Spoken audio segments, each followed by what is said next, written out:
Hello, beautiful beings. This is Legia, and today we're opening a rather curious book that has circulated through the alternative research world for decades. It's a book called The Committee of 300, written by Dr. John Coleman. Now, some people treat this book like a bombshell revelation, and others treat it like a conspiracy folklore. But regardless of where you land on that spectrum, the ideas indeed raise some fascinating questions about power, influence, and how decisions about the world might actually get made. So today we're not diving into this from a place of fear, but from a place of curiosity. Because sometimes the most interesting thing about a controversial book is not whether every claim is correct, but why so many people resonate with the question it asks. It's about pattern recognition. Coleman claimed that behind governments, banks, major institutions, there exists a small framework and a network of extremely powerful families and organizations. And I'm sure we've all heard of these. I mean, there's the certain names that people always bring up. But he names a group called the Committee of 300. And according to his theory, this network quietly influences global policy, economic systems, wars, culture, education. Not always by direct command, but through influence and interlocking institutions, and through what we might call the architecture of power. And here's the interesting part: even if the exact number or the exact group is debated, the underlying concept isn't actually that strange, because history already shows us that power often concentrates into small circles. If you think about it, there's the banking dynasties, the political alliances, corporate boards, think tanks, intelligence networks. Sometimes the real question isn't, does a secret committee exist? But it's more about how many layers of influence shape the world before the public ever sees a decision. In Coleman's view, this committee supposedly guides large global trends: population control, economic restructuring, resource management, cultural shifts. Again, whether or not his exact claims are correct, the broader question still matters: who actually steers civilization?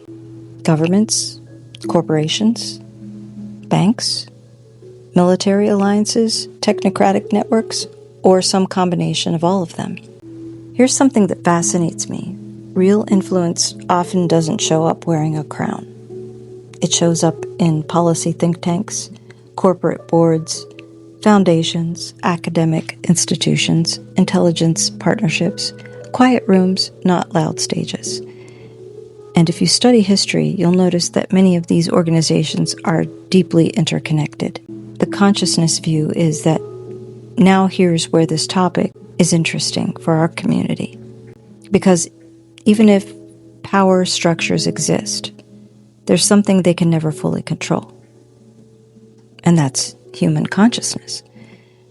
Ideas move faster than institutions. Curiosity moves faster than censorship, and awareness spreads like mycelium beneath the soil of culture. Once people begin asking questions, systems begin to change. Another fascinating paradox: the more centralized power becomes, the more fragile it becomes, because secrecy requires silence. And silence eventually cracks. History is full of moments when hidden systems suddenly became visible. Archives opened, documents leaked, patterns were recognized. Sometimes decades later and sometimes centuries later. The bigger perspective is that instead of asking, is the Committee of 300 real? Maybe a better question is, how do power networks actually function in our world? Who funds policy research? Who shapes economic frameworks? Who influences international cooperation? Because understanding influence is a key step toward maintaining sovereignty. We're living in an unusual moment in human history. Information flows freely in ways it never did before. Ideas once locked inside libraries, intelligence archives, or private institutions now circulate across the internet, sometimes messy, sometimes contradictory, but always revealing something about the structure of power. Whether the Committee of 300 is literal, symbolic, or exaggerated, the deeper lesson remains the same. Stay curious, stay history, study it. Well, some of it has been hidden, but we're learning that hidden history now. Follow the money. Observe patterns. And most importantly, maintain your inner sovereignty, because no committee or institution or system can fully control a mind that is awake. Thanks for exploring this with me, and remember, sometimes the most powerful thing we can do is keep asking questions, and keep asking better questions.